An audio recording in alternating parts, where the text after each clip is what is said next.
اعوذ باللہ من الشیطان الرجیم بسم اللہ الرحمن الرحیم الحمد للہ والصلاة والسلام علی رسول اللہ وآلہ آل اللہ واللعنۃ الدائمۃ علی اعدائہم وأعداء اللہ من یوم عداوتہم الی یوم لقاء اللہ اما بعد فقال اللہ تبارک و تعالی فی کتابہ المجید و فرقانہ الحمید اعوذ باللہ من الشیطان الرجیم قد خلت من قبلکم سنن فسیروا فی الارض فانظروا کیف کان عاقبۃ المکذبین ھذا بیان للناس وہدی وموعظۃ للمتقین صدق اللہ العلی العظیم۔ سنن الہی میں اللہ تعالیٰ نے انسانی حیات کی ہدایت کے لیے سنت حق و باطل مقرر فرمائی ہے۔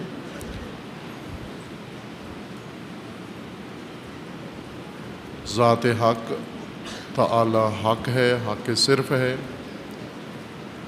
اور حقائق عالم نظام ہستی میں جتنے موجودات ہیں، عالم غیب یا عالم شہادت میں، یہ سب حق ہیں۔ اور اسی طرح ایک حق اللہ تعالیٰ نے انسانی زندگی کے ضابطے کے لیے بیان فرمایا ہے۔ یہ تیسری قسم ہے حق کی، یا تیسری سنخ ہے حق کی۔ اس سے مراد یہ ہے کہ خداوند تبارک و تعالیٰ نے انسان کی حیات کے لیے جو قوانین بنائے ہیں، شریعت بنائی ہے، دین بنایا ہے، اور اسے انبیاء کے ذریعے، رسول کے ذریعے ارسال کیا ہے ہدایت انسان کے لیے، ثبات و قرار اور نفع انسان کے لیے اسی کے اندر ہے۔ اس حق کی وضاحت و تفسیر مثال کے ذریعے کی گئی ہے سورہ مبارکہ رعد کی آیات کریمہ میں، اس مثال کے ساتھ کہ خداوند تبارک و تعالیٰ نے آسمان سے پانی نازل کیا ہے، پانی زمین پہ بہہ نکلا ہے، اور مختلف وادیاں اور ندیاں اپنی مقدار کے مطابق، گنجائش کے مطابق بہہ نکلی ہیں، اور بہتے پانی کے اوپر جھاگ پیدا ہوئی ہے، جھاگ وجود میں آئی ہے جو خود بخود ختم ہو جاتی ہے، جو لوگوں کے لیے نافع ہے، منفعت ہے جس کے اندر اور فائدہ ہے، وہ بیٹھ جاتا ہے، وہ رک جاتا ہے، ٹھہر جاتا ہے، اس کو ثبات حاصل ہے۔ لیکن جس نے ختم ہو جانا ہے وہ جھاگ ہے، اور یہ مثال ہے حق اور باطل کے لیے۔ حق و باطل اس مثال سے اس طرح سے ہم تشخیص دے سکتے ہیں کہ انزل من السماء ماء، اللہ نے نازل کیا ہے آسمان سے پانی، مثال میں، ممثل میں جس کے لیے یہ مثال ہے وہ حق ہے۔ پس حق وہ ہے جو اللہ نے نازل کیا ہے آسمان سے، جو خدا نے نازل نہیں کیا انسانی حیات کے ضابطے کے طور پر، قانون کے طور پر، ادب کے طور پر، وہ حق نہیں ہے۔ دوسرا یہ کہ جب یہ پانی نازل ہوتا ہے، زمین کے اوپر اترتا ہے، بہہ نکلتا ہے، وہ قوانین جو اللہ نے انسان کی ہدایت کے لیے بنائے ہیں، احکام، یہ جاری ہوتے ہیں، لاگو ہوتے ہیں، اجرا ہوتے ہیں، نافذ ہوتے ہیں۔ فاحتمل السیل، پانی بہہ نکلتا ہے، پانی رکنے کے لیے نہیں اتارا جاتا، پانی کی طبیعت میں ہے کہ وہ بہے، سیلانی ہو اس کے اندر، ایک مقام سے دوسرے مقام تک جائے، اور جہاں کوئی تشنا ہے، کوئی کھیت ہے، پودا ہے، باغ ہے، زمین ہے، انسان ہے، حیوان ہے، اس تک پہنچے یہ پانی، ان کی ضرورت کے لیے نازل ہوا ہے۔ مثال میں پانی ہے، اور ممثل میں جس کے لیے مثال دی گئی ہے دین ہے، کہ اللہ نے دین نازل کیا ہے انسان کی حیات کے لیے، اور اس کے اندر بھی سیلانی ہے۔ اس کی سیلانی یہ کہ اس کے اندر اجرا ہے، نفاذ ہے۔ جب یہ دین لوگوں تک پہنچایا جاتا ہے، پہنچتا ہے، ابلاغ کیا جاتا ہے، تعلیم دیا جاتا ہے، عمل میں آتا ہے، اس کے ہمراہ جاگ پیدا ہوتی ہے، باطل بھی سر اٹھا لیتا ہے۔ اس موقع پر باطل سر اٹھاتا ہے جب پانی اتر کر ندیوں میں بہہ نکلتا ہے، اس کی سیلانی کے نتیجے میں اس کے اوپر جاگ پیدا ہوتی ہے۔ حق اللہ کی طرف سے آتا ہے، دین اللہ کی طرف سے ہے۔ جب یہ پہنچایا جاتا ہے، ابلاغ کیا جاتا ہے اور اس پر عمل کیا جاتا ہے، اس کے جوار میں، اس کے اجرا میں ساتھ ساتھ باطل سر اٹھانا شروع کرتا ہے، جھاگ کی مانند۔ اور پھر فرمان ہے اللہ تعالیٰ کا اس مثال کے اندر کہ جھاگ نے خود ہی خود ختم ہو جانا ہے، یذھب جفاءً، خود ختم ہو جاتی ہے جھاگ، اس کے اندر ناپائیداری ہے، اس کی ذات میں بقا نہیں ہے، ثبات نہیں ہے، ٹھہراؤ نہیں ہے، اور نافع بھی نہیں ہے۔ کوئی منفعت جھاگ کے اندر انسان کے لیے موجود نہیں ہے۔ اور اس کے برعکس جو اللہ نے اتارا ہے پانی، جس کے اندر منفعت ہے و نفع ہے لوگوں کے لیے، وہ رک جاتا ہے، اس کے اندر ثبات ہے، وہ ٹھہراؤ ہے۔ مثال کے اندر پانی نافع ہے اور جھاگ غیر مفید چیز ہے انسان کے لیے، اور ممثل کے اندر دین نافع ہے، اور دین کے ساتھ ساتھ دین کے اجراء و تبلیغ پر یا دین کے فہم و تفہیم کے دوران جو باطل سر اٹھاتا ہے، یہ باطل جھاگ ہے اور غیر نافع ہے، اس کے اندر کوئی فائدہ نہیں ہے۔ پس چند خصوصیات حق کے لیے اس سورہ مجیدہ میں و آیہ کریمہ میں بیان کی گئی ہیں۔ ان کو ہم حق کی تشخیص کا پیمانہ قرار دیں گے۔ ایک یہ کہ حق انزل من السماء، اللہ کی طرف سے نازل ہوتا ہے، وہ حق ہے، اور جو خدا سے نہ آیا ہو، نازل نہ ہوا ہو، وہ حق نہیں ہے۔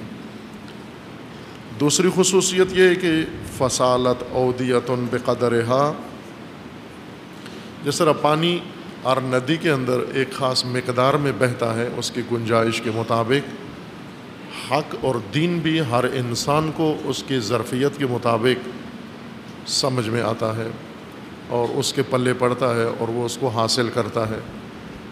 جیسا دین، جتنا دین اللہ نے نازل کیا ہے، وہ سارا ممکن ہے اس کے حصے میں نہ آئے، اس وجہ سے کہ اس کی ظرفیت نہیں ہے اتنی، اس کی فہم نہیں ہے اتنی، اور گنجائش نہیں ہے اتنی، اس وجہ سے کچھ حصہ ممکن ہے اس دین کا اس کے پاس آیا ہو، لہٰذا وہ اسے مکمل دین نہ سمجھے، جو اس کے حصے میں آیا ہے اسے ہی مکمل دین کا درجہ دے کر خوش نہ ہو جائے۔ فاحتمل السیل زبدا رابیا، اور پانی زمین پہ بہتا ہے، اس کے اندر سیلانی آتی ہے، اور اس سیلانی کے نتیجے میں اس کے اندر جھاگ پیدا ہوتی ہے۔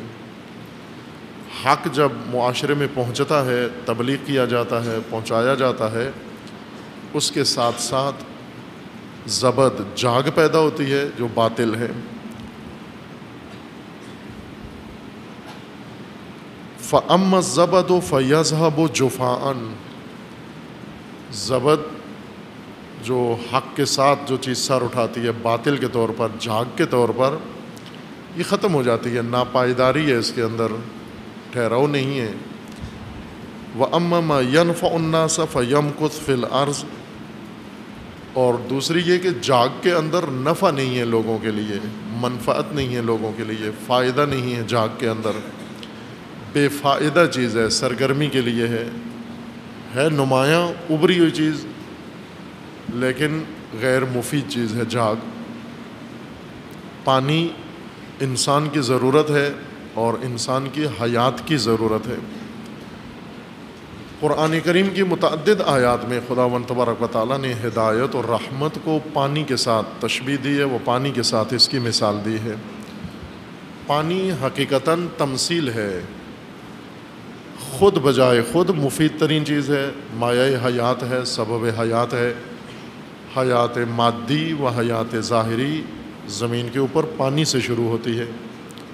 اگر پانی نہ ہو حیات کا خاتمہ ہو جائے گا۔ پانی کے ساتھ تمثیل کا مطلب یہ ہے کہ حق اور دین یہ حیات انسانی کے لیے وہی درجہ رکھتا ہے جو پانی کا حیات مادی کے لیے حیثیت ہے۔ پانی کے بغیر حیات نہیں بلکہ موت ہے، بنجر ہے زمین، مردہ زمین ہے، اور دین کے بغیر انسان کی روح اور انسانی سوسائٹی مردہ سوسائٹی ہے، بنجر ہے۔ جس طرح پانی سے اللہ کا فرمانا ہے کہ ہم نے ہر چیز کی حیات پانی سے بنائی ہے، وہ پانی سے ہر چیز کو حی بنایا ہے ہم نے۔ انسان کی حیات و ہر معاشرے اور نسل کی حیات دین سے ہونی ہے۔ وہ حقیقی پانی جس کے اندر حقیقی حیات ہے وہ دین ہے۔ یہ پانی جو سیال ہمارے استعمال میں ہے یہ سبب حیات ہے لیکن نچلے درجے کی حیات کا سبب ہے، وہ باعث ہے، وہ معیار ہے۔ اعلیٰ درجے کی حیات دین کے ذریعے سے انسان کو نصیب ہوتی ہے۔ کذالک یضرب اللہ الامثال، اس مثال کے اندر خداوند تبارک و تعالیٰ نے حق کی پہچان کی خصوصیات بیان کر دی ہیں۔ ان کے مطابق اب ہم پہلا ضابطہ جو ہے کہ انزل من السماء ماء، حق فقط وہ چیز ہے جو خدا سے نازل ہوا ہو، جو بشر نے خود بنا لیا ہے۔ ضابطہ، قانون، آئین، نظام، دستور، یہ سب باطل ہے، یہ سب جھاگ ہے۔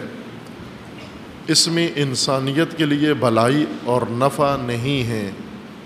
انسانیت کے لیے اس میں سرگرمی ہو سکتی ہے جیسے جاگ میں ہوتی ہے، لیکن اس کے اندر فائدہ نہیں ہے انسان کے لیے، نفع نہیں ہے انسان کے لیے۔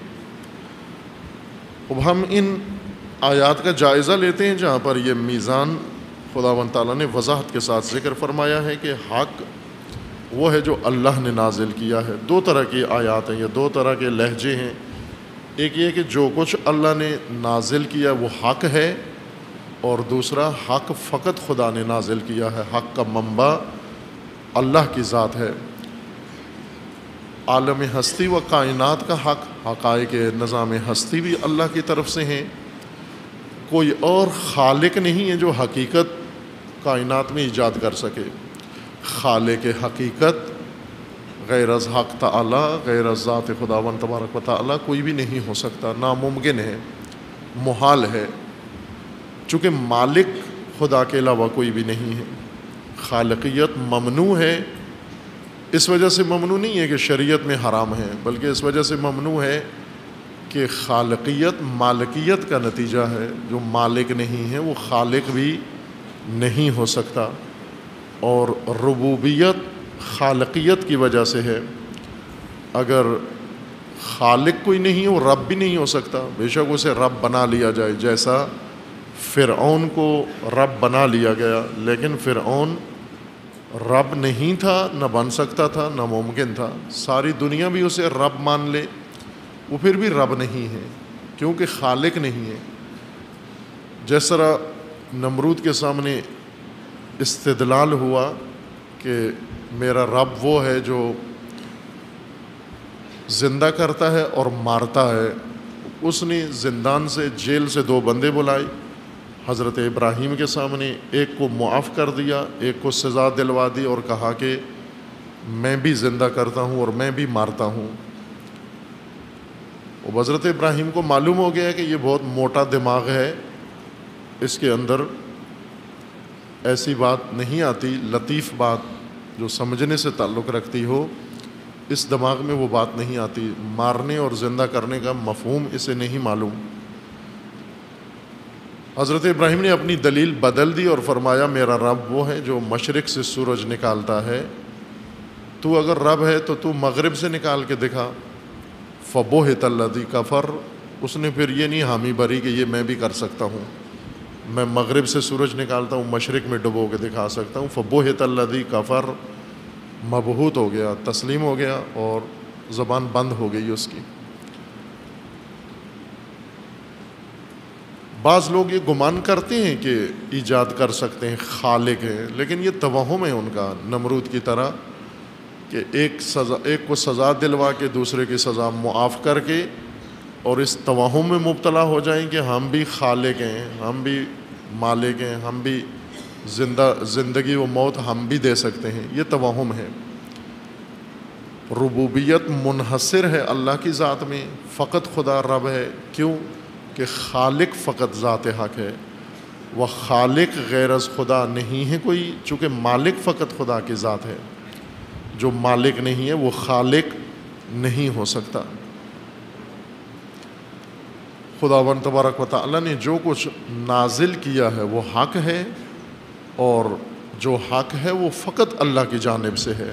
منبع حق غیر از خدا نہ نظام ہستی میں اور نہ نظام بشری میں، دونوں کے اندر اللہ کے علاوہ منبع حق نہیں ہے۔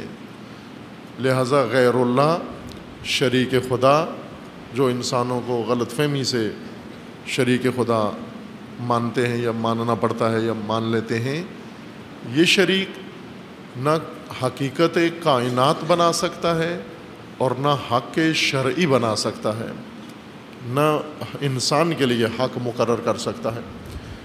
خب اگر ہم اس بات کا تفصیل سے مطالعہ کریں کہ اللہ کے نازل کیے ہوئے حق کے مقابلے میں جو بشر نے بنایا ہے پوری تاریخ کے اندر، آیا وہ بشر کے حق میں تمام ہوا، نفع میں تھا یا نقصان میں تھا؟ وہ مجموعی طور پر وہ جو کچھ بشر نے بنایا وہ نقصان میں تھا، اس سے نقصان ہوا ہے۔ لیکن جہاں اللہ کے نظام کے اندر رہ کر اور خدا کے نظام کے مطابق عمل کیا ہے، اس میں بشر کو فائدہ ہوا ہے، اور آج بھی جو نفع پہنچانے والے امور ہیں وہ وہی ہیں جو قانون خدا کے اندر رہ کر انسان نے انجام دیے ہیں۔ جنہیں اللہ کے قانون کے مقابلے میں اختیار کیا ہے وہ سب نقصان دہ ہیں۔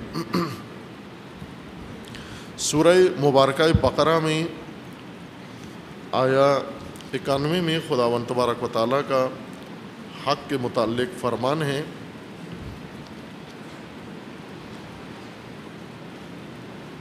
وَإِذَا قِيلَ لَهُمْ آمِنُوا بِمَا أَنزَلَ اللَّهُ، جب لوگوں سے یہ کہا جاتا ہے، دعوت دی جاتی ہے انہیں کہ ما انزل اللہ کی طرف آئیں۔ ما انزل اللہ یعنی جو کچھ اللہ نے تمہارے لیے اتارا ہے آسمان سے، جیسا مثال میں تھا، جو ہدایت اللہ نے اتاری ہے، جو علم اللہ نے اتارا ہے، جو نظام اللہ نے تمہارے لیے اتارا ہے، اس کی جانب آ جائیں۔ اب ہم فوراً جب آیات قرآن پڑھتے ہیں تو ہم دوڑ کے 1400 سال اور 2000 سال پہلے چلے جاتے ہیں، یہود و نصارہ اور مشرکین مکہ کی طرف چلے جاتے ہیں۔ آپ اپنے دور میں رہیں، اپنے زمانے میں رہیں۔ ہمارے زمانے میں، اپنے زمانے میں جب ہمیں کہا جاتا ہے، ہم جیسوں کو کہا جاتا ہے، اذا قیل لہم، جب انہیں کہا جاتا ہے، دعوت دی جاتی ہے اللہ کی جانب سے، آمنو بما انزل اللہ، جو اللہ نے نازل کیا ہے اس پر ایمان لے آؤ، اسے مان لو۔ قالوا نؤمن بما انزل علینا ویکفرون بما وراءہ، جواب یہ دیتے ہیں کہ نہ، ہم اسے نہیں مانتے، جو ہمارے اوپر کچھ نازل ہوا ہے اسے تو مانتے ہیں ہم، اس کے علاوہ کوئی چیز ہمارے لیے قابل قبول نہیں ہے۔ مثلا اس وقت جو فرقے ہیں، مسالک ہیں اسلام کے اندر، ان کی بولی یہی ہے، جو ہمارے علماء نے کہہ دیا ہے اسے تو ہم مانتے ہیں، جو ہمارے فرقے کی کتاب میں لکھا ہوا ہے اسے تو ہم مانتے ہیں، جو ہمارے ممبروں سٹیجوں پہ بیان ہوتا ہے اسے ہم مانتے ہیں، اس کے علاوہ کسی چیز کو نہیں مانتے۔ اگر وہ قرآن بھی ہے لیکن ہمارے فرقے میں نہیں ہے، ہمارے مسلکی بات اس میں نہیں ہے، ہماری کتاب میں نہیں ہے، ہمارے مذہب کے عالم نے اس کو تائید نہیں کی، اسے ہم نہیں مانتے۔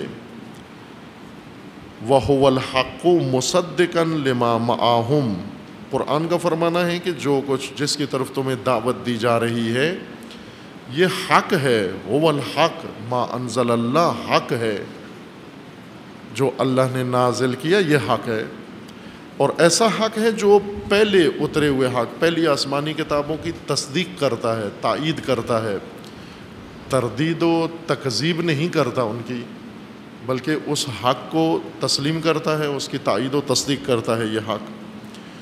قُلْ فَلِمَ تَقْتُلُونَ أَنْبِيَاءَ اللَّهِ مِنْ قَبْلِ إِن كُنْتُم مُؤْمِنِينَ، وہ یہ کہتے ہیں کہ جو حق ہمارے مسلک و مذہب میں آیا ہے، ہمارے علماء نے تائید کی ہے، انبیاء کا کہہ دینا کافی نہیں ہے، قرآن میں آ جانا کافی نہیں ہے، ائمہ کا بتا دینا کافی نہیں ہے، ہمارے بزرگ کا بھی ماننا ضروری ہے، ہمارے سردار کا بھی ماننا ضروری ہے، ہمارے پیشوا کا ماننا بھی ضروری ہے کہ ہمارا پیشوا بھی تائید کرے، امام کی بات تو قابل قبول ہے۔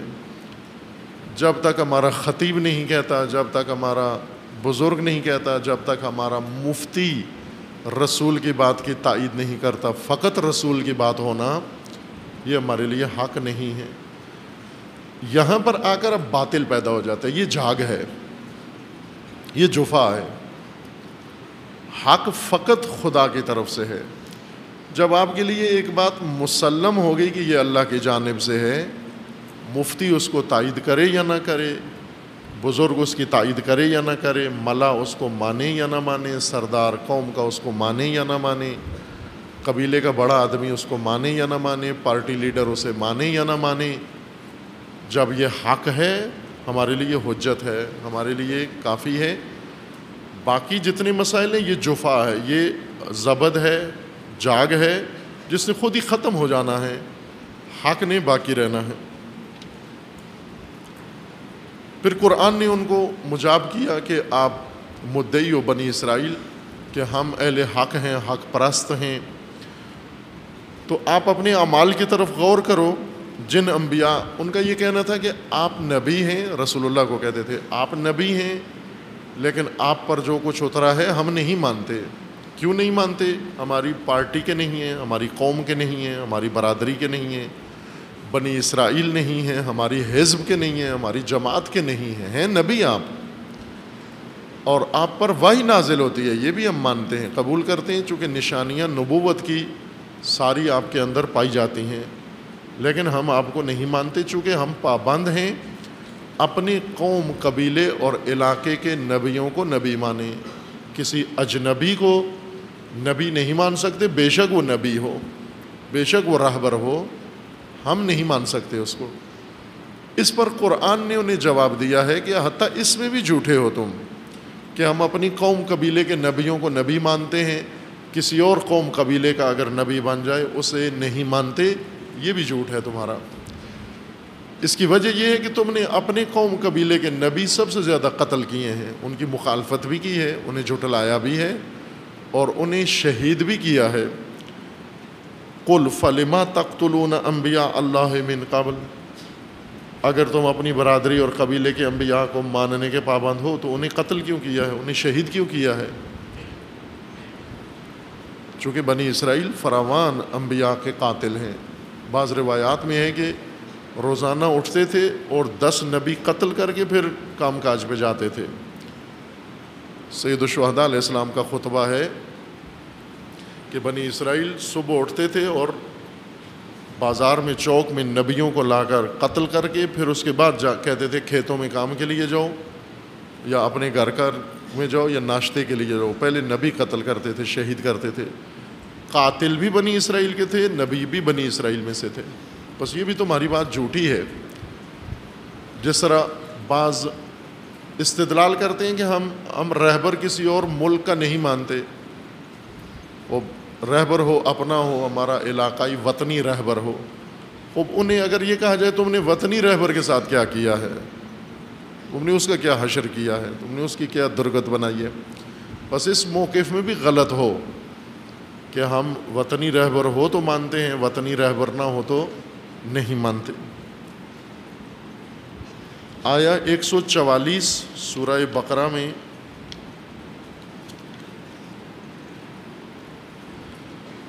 اللہ تعالیٰ کا فرمان ہے قد نرى تقلب وجهك في السماء فلنولينك قبلة ترضاها فول وجهك شطر المسجد الحرام وحيث ما كنتم فولوا وجوهكم شطره وإن الذين أوتوا الكتاب ليعلمون أنه الحق من ربهم وما الله بغافل عما يعملون. یہاں تبدیلی قبلہ کا ماجرا ہے. پہلے بیت المقدس جو فلسطین میں ہے، اس وقت اسرائیل کے قبضے میں ہے، جس کی آزادی کے لیے آپ نے کل احتجاج کیا ہے، آواز اٹھائی ہے، وہ یہ قبلہ تھا. رسول اللہ کی بعثت کے وقت یہی قبلہ تھا. رسول اللہ مدینے تشریف لائے، یہی قبلہ تھا. مکہ میں رہ کر مسجد اقصیٰ کی طرف رخ کر کے رسول اللہ نماز پڑھتے تھے. کعبہ کی طرف رخ نہیں کرتے تھے، مسجد اقصیٰ کی طرف رخ کرتے تھے. مدینہ میں جب آئے تو بھی مسجد اقصیٰ کی طرف رخ کر کے نماز پڑھتے تھے کہ یہ مسجد اقصیٰ قبلہ تھا. قبلہ جس کی طرف رخ کیا جائے. کعبہ اور قبلہ میں فرق ہے. کعبہ عمارت کا نام ہے، قبلہ جہت کا نام ہے. قبلہ کہتے ہیں جدھر اقبال کیا جائے، جدھر منہ کیا جائے، جدھر رخ کیا جائے، اس کو قبلہ کہتے ہیں. اقبلہ رخ کرنا، استقبلہ کسی کے رخ کرنے کو استقبال کرنا، ویلکم کہنا، اس کو سراہنا، اس کے آگے جانا، اس کو لینے کے لیے اس کے رخ کو اہلاً و سہلاً کہنا کہ تم آپ نے ہماری طرف رخ کیا ہے، ہم خوش آمدید کہتے ہیں آپ کو. قبلہ جس طرف رخ کیا جائے. اقبال کسی کی طرف جہت کرنا، کسی کا رخ کر لینا. ادبار پشت کرنا ہے. کعبہ عمارت کا نام ہے. مکہ کے اندر بنی ہوئی عمارت کو کعبہ کہتے ہیں. کعبہ اس لیے کہتے ہیں کہ مکعب ہے، اس کی شکل چونکہ مکعب ہے اس وجہ سے اسے کعبہ کہتے ہیں. مکعب سے تو آپ آشنا ہیں انشاءاللہ، جالینوس کے استاد ہیں آپ سارے. مکعب کس کو کہتے ہیں؟ کس کو؟ چار نہیں، 6. احسن. 6 کیا ہوتی ہیں مکعب کے لیے؟ 6 کیا ہیں؟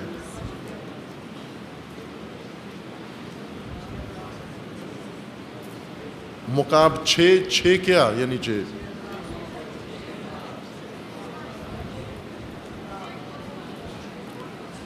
6 سطح ہوں جس کی، اسے مکعب کہتے ہیں. جیسے یہ ایک وجود ہے، مکعب ہے یہ، اس کی 6 سطح ہیں. ایک یہ ہے سامنے آپ کے، ایک بالکل اس کے دوسری طرف، یہ 2. چوتھی سطح یہ ہے اس کی 3، اور ایک بالکل اس کے مقابل 4 سطح ہو گئی. ایک بالکل اوپر ہے اس کے، یہ بھی ایک سطح ہے، اور ایک اس کے نیچے. 6 سطح جس شکل کی ہوں اس کو مکعب کہتے ہیں. 6 سطح والی شکل مکعب کہلاتی ہے.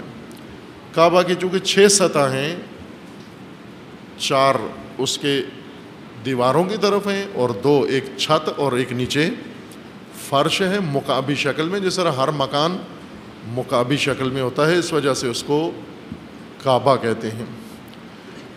قبلہ اس وجہ سے کہتے ہیں چونکہ اس کی طرف جہت کرنی ہوتی ہے، رخ اس کی طرف کرنا ہوتا ہے. مسلمانوں کو حکم ہے کہ آپ عبادت میں اپنا رخ اقبال کعبہ کی طرف کریں. اس وجہ سے کعبہ آپ کا قبلہ کہلاتا ہے. قبلہ جہت کی وجہ سے ہوتا ہے. رسول اللہ مسجد اقصیٰ کی طرف رخ کر کے نماز پڑھتے تھے، لیکن کچھ مسائل یہود کی طرف سے ایسے کھڑے کیے جاتے تھے جس وجہ سے رسول اللہ مضطرب تھے اس حالت پر، چونکہ یہود یہ کہتے تھے کہ آپ یہ تو ہمارا قبلہ ہے، چونکہ پہلے یہود ادھر ہی رخ کر کے عبادت کرتے تھے، مسجد اقصیٰ بعد میں بنی ہے مسجد، پہلے وہاں پر مقام تھا، مقام حضرت سلیمان، مقام ابراہیم، مقام دیگر انبیاء، تمام انبیاء کا رخ اسی سمت میں تھا، اس رخ کی طرف تھا کہ بندگی اس طرف منہ کر کے کریں، مرکزیت کے لیے، نہ کہ اس میں کوئی کرنٹ ہوتا ہے۔ رخ ادھر کرنے کا مطلب یہ نہیں ہے کہ اس سرزمین میں کوئی جیولوجیکلی ایسی خصوصیت ہے کہ ادھر رخ کریں ہم تو پھر ادھر سے ایک کرنٹ ہماری طرف آتا ہے اور ہمارا کرنٹ اس سے جاتا ہے، دونوں ملتے ہیں تو مومن جنت پہنچ جاتا ہے۔ کوئی بھی سرزمین مرکز بنائی جا سکتی ہے۔ پہلے اللہ تعالیٰ نے مسجد اقصیٰ کو مرکزیت دی ہوئی تھی کہ اس طرف رخ کریں آپ، اور بعد میں کعبہ کو وہ مرکزیت مل گئی کہ اب اس طرف رخ کریں، یہاں پر آپ آئیں۔ مسجد اقصیٰ میں جو مقام تھا پہلے وہ دیگر ادیان کا بھی مرکز تھا، جس طرح ابھی بھی ہے کہ بیت المقدس یہ تمام ادیان کا مرکز ہے، یہودیت کا بھی ہے، نصرانیت کا بھی ہے، اسلام کا بھی ہے، سارے مذاہب کا مرکز ہے۔ وہ یہ کہتے تھے کہ آپ جو کہہ رہے ہو ہم نبی ہیں، ہم دین لے کر آئے ہیں، آخری کتاب آئی ہے، آسمانی کتاب ہے، شریعت نازل ہوئی ہے، تو آپ کی شریعت میں تو کوئی نئی بات نہیں آئی ہے، وہ تو ہماری شریعت کی کتابیں ہیں، آپ لوگ ہمیں فالو کر رہے ہیں۔ آپ جب قبلہ ہمارا ہے، چونکہ ہم پہلے سے اس طرف رخ کر کے عبادتیں کر رہے ہیں، تو آپ باقی باتیں بھی ہماری مانیں۔ یہ کٹ حجتی رسول اللہ کے ساتھ کیا کرتے تھے، جس پر حضرت مضطرب تھے، اور خداوند تبارک و تعالیٰ نے فرمایا کہ ہم نے آپ کا اضطراب دیکھ لیا ہے، تقلب وجہ، چہرے کے اوپر آپ کے آثار جو نمایاں ہیں وہ ہم نے دیکھ لیے ہیں۔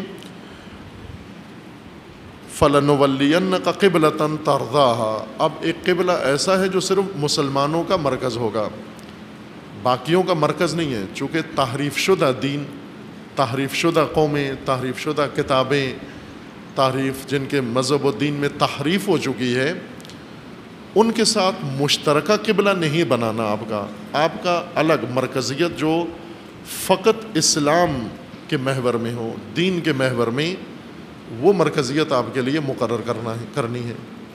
اور یہ ضروری تھی کہ شناخت اسلام کے ساتھ نہ کہ مشترکہ مرکزیت جس میں یہود بھی ہوں، جس میں نصارہ بھی ہوں، جس میں مجوس بھی ہوں، جس میں اسلام بھی ہو، وہ مرکزیت خالص توحیدی اسلامی نہیں ہو سکتی۔ اس لیے اس مرکزیت کا خاتمہ کر دیا گیا کہ اب قبلہ نہیں ہے، مقدس ہے، محترم ہے تمہاری سرزمین، لیکن مرکزیت اس کو حاصل نہیں، مرکزیت اب کعبہ کو حاصل ہے۔ کیوں؟ کہ کعبہ سے آپ کی اسلامی شناخت معلوم ہوتی ہے۔ کچھ لوگ اس وقت موجود ہیں جو اسلامی شناخت کو ختم کر کے اور پھر اس طرح کی ایک شناخت بنانا چاہتے ہیں جس میں اسلام، مسیحیت، یہودیت اور نصرانیت یہ سب مل کر ادیان ایک مرکز ادیان بن جائے، اور اپنا اپنا مرکز لوگ چھوڑ دیں، اس مشترکہ مرکز کی طرف توجہ کریں۔ ایسے لوگ موجود ہیں اس وقت پاکستان میں بھی جن کا یہ نظریہ ہے۔ اس سے ذرا محدود تناظر میں ایسے افراد موجود ہیں جن کا یہ ہے، شیعہ میں بھی ہیں، سنی میں بھی ہیں ایسے لوگ، بائی برتھ شیعہ اور بائی برتھ سنی، جو شیعہ سنی نظریے کی وجہ سے نہیں ہیں بلکہ پیدائشی طور پر شیعہ اور سنی ہیں۔ چونکہ جس طرح ہم پنجابی ہیں، سندھی ہیں اور پشتون ہیں، وہ بلتی ہیں، وہ گلگتی ہیں، تو بائی برتھ ہیں، اس کے لیے ہمیں ایمان نہیں لانا پڑا کسی چیز پر کہ فلاں چیز پر ایمان لاؤ تو پنجابی ہو جاؤ گے، اس چیز پہ ایمان لاؤ تو سندھی ہو جاؤ گے، اس چیز پہ ایمان لاؤ تو بلتی ہو جاؤ گے۔ پیدا ہونا کافی ہے، پنجابی کے ہاں پیدا ہونا پنجابی ہونے کے لیے کافی ہے۔ اسی طرح بائی برتھ کسی مسلمان کے ہاں پیدا ہوئے ایمان لائے بغیر مسلمان ہیں، شیعہ کے ہاں پیدا ہو گئے کافی ہے، بس پیدا ہونا کافی ہے شیعہ ہونے کے لیے۔ باقی تشیع کے لیے کوئی سمجھنا بھی ہے، کچھ پڑھنا بھی ہے، سیکھنا بھی ہے نا، وہ کہتے ہیں ضروری نہیں ہے۔ وہ فرق ہے، پنجابی ہونا بائی برتھ ہو سکتا ہے لیکن مسلمان ہونا بائی برتھ نہیں ہے۔ مسلمان ہونے کے لیے ایمان چاہیے، مسلمان ہونے کے لیے، شیعہ ہونے کے لیے ایمان کی ضرورت ہے، ایمان لے کر آؤ آپ۔ کچھ لوگ یہ تخیل رکھتے ہیں، اس وقت یہ سوچ رکھتے ہیں کہ کچھ لوگوں کا یہ تخیل ہے کہ ہم یہ شناخت ختم کریں، بس شیعہ کی شناخت بالکل ختم کریں، ہم نان شیعہ نان سنی، صرف مسلمان ہونے کی شناخت پیدا کریں ہم۔ اور شیعہ شناخت کو اپنے لیے عیب سمجھتے ہیں، شیعہ شناخت کو اپنے لیے تنگ نظری سمجھتے ہیں، شیعہ شناخت کو اپنے لیے کمزوری سمجھتے ہیں۔ یہ لوگ ہیں، ممکن ہے آپ نے ان کی باتیں سنی ہوں، ان کی محفل مجلس میں آپ بیٹھے ہوں اور ان کے رنگ میں بعض رنگے بھی گئے ہوں، امکان ہے نہ۔ عزیز من، آپ مثلا جب ہم کہتے ہیں اسلام کی مرکزیت، اسلام کی شناخت و پہچان کے ساتھ ہو، تو اس کا مطلب یہ نہیں کہ اس میں نصرانیت کی گنجائش نہیں ہے، یعنی مسیح کو قتل کر دو نعوذ باللہ، یا مسیح رہ نہیں سکتا۔ مسیحی ہوگا لیکن آپ کی شناخت اسلام کے ساتھ ہونی چاہیے۔ یہودی آپ کی مملکت میں رہ سکتا ہے لیکن آپ کی مملکت کی پہچان اسلام کی پہچان ہونی چاہیے۔ قبلہ اس تناظر میں بدلا گیا کہ اسلام کی مرکزیت اسلام کی شناخت کے ساتھ نہیں ہے، مشترک ہے دوسرے مذاہب و ادیان کے ساتھ، اور دوسرے چونکہ تحریف کا شکار ہو چکے ہیں، دوسرے اپنی راہ سے ہٹ چکے ہیں، دوسرے اپنی مرکزیت کو بھول چکے ہیں، ان کی تعلیمات میں رد و بدل ہو گئی ہے۔ اس وجہ سے ایک خالص دین اور ناخالص دین، یہ دونوں مشترکہ مرکزیت پر قائم نہیں رہ سکتے۔ خطرہ خالص کو ہے، یہ ناخالص ہو جائے گا۔ لہٰذا آپ اپنی شناخت کے ساتھ، اپنی پہچان کے ساتھ سب کے لیے گنجائش رکھیں، سب آپ کے ساتھ ملیں، لیکن آپ اپنی شناخت نہ ختم ہونے دیں، اپنی پہچان نہ ختم ہونے دیں، اپنی مرکزیت کو ختم نہ ہونے دیں۔ بس بعض لوگ یہ کہتے ہیں اگر ہم نے امامت کا نام لیا تو ہم تنگ نظر ہو جائیں گے، اس لیے کہ باقی مسلمان فرقے امامت کے معتقد نہیں ہیں، بس ان سے دور ہو جائیں گے ہم اگر امامت کی بات کریں گے، اور بنی اسرائیل سے دور ہو جائیں گے، یہودیوں سے دور ہو جائیں گے چونکہ وہ بھی امامت کو نہیں مانتے، نصرانیت سے بھی دور ہو جائیں گے چونکہ وہ بھی امامت کو نہیں مانتے۔ ہمیں سیکولر ہونا چاہیے تاکہ ایک مرکزیت مشترکہ سب کے ساتھ رشتہ ہمارا قائم ہو جائے، یہودی بھی رشتہ دار ہو جائے، ہندو بھی رشتہ دار ہو جائے، کمیونسٹ بھی رشتہ دار ہو جائے، سنی بھی رشتہ دار ہو جائے، وہابی بھی رشتہ دار ہو جائے، بے دین بھی رشتہ دار ہو جائے، فاسق فاجر بھی رشتہ دار ہو جائے، شیعہ بھی رشتہ دار ہو جائے۔ پوری انسانیت کو اپنا رشتہ دار بنانے کے لیے آپ سیکولر ہو جاؤ، مذاہب کو چھوڑ دو اور مرکزیت آپ کی بے دینی مرکزیت ہو۔ یہ گمراہیاں ہیں جو بعض اوقات اچھے لہجے میں بنا سنوار کر ایسی باتیں لوگوں کو بتائی جاتی ہیں جو محض ضلالت ہے اور گمراہی ہے۔ ان باتوں پہ ہرگز آپ کان نہ دھریں۔ دلیل ہمارے پاس یہ ہے کہ خداوند تبارک و تعالیٰ نے مشترکہ مرکزیت یہود و نصارہ کے ہمراہ جو مرکزیت تھی اسے ختم کر کے اور کعبہ کو اسلامی شناخت کے ساتھ، دینی شناخت کے ساتھ، ایمانی شناخت کے ساتھ کعبہ کو مرکز بنا دیا، اور یہ رسول اللہ کی چاہت تھی کہ ایسے ہو جائے۔ اس لیے اللہ تعالیٰ کا فرمان ہے فَلَنُوَلِّيَنَّكَ قِبْلَةً تَرْضَاهَا، جو آپ کی رضا کا قبلہ تھا، مرضی کا، وہ ہم نے بنا دیا۔ فَوَلِّ وَجْهَكَ شَطْرَ الْمَسْجِدِ الْحَرَامِ، پس اب آپ مسجد الحرام کی طرف رخ کر لو۔ وَحَيْثُ مَا كُنْتُمْ فَوَلُّوا وُجُوهَكُمْ شَطْرًا، جیسے بھی ہو، جس حالت میں کھڑے ہو، نماز میں ہو، مسجد الاقصیٰ کی طرف منہ ہے، اسی حالت میں پھر جاؤ مسجد حرام کی طرف۔ اور ایسا ہی ہوا، مسجد قبلتین مدینہ کے اندر ہے، وہاں رسول اللہ نماز پڑھا رہے تھے اور پڑھ رہے تھے، نماز کے اندر یہ حکم، یہ وحی نازل ہوئی ہے، اور رسول اللہ نماز کے اندر مسجد اقصیٰ سے مسجد الحرام کی طرف رخ پھیر لیا اپنا۔ وَإِنَّ الَّذِينَ أُوتُوا الْكِتَابَ لَيَعْلَمُونَ، اب جو لوگ اہل کتاب ہیں انہیں پتہ ہے، وہ جانتے ہیں، علم رکھتے ہیں کہ یہ حکم حق ہے۔ کیوں حق ہے؟ چونکہ اللہ کی طرف سے آیا ہے۔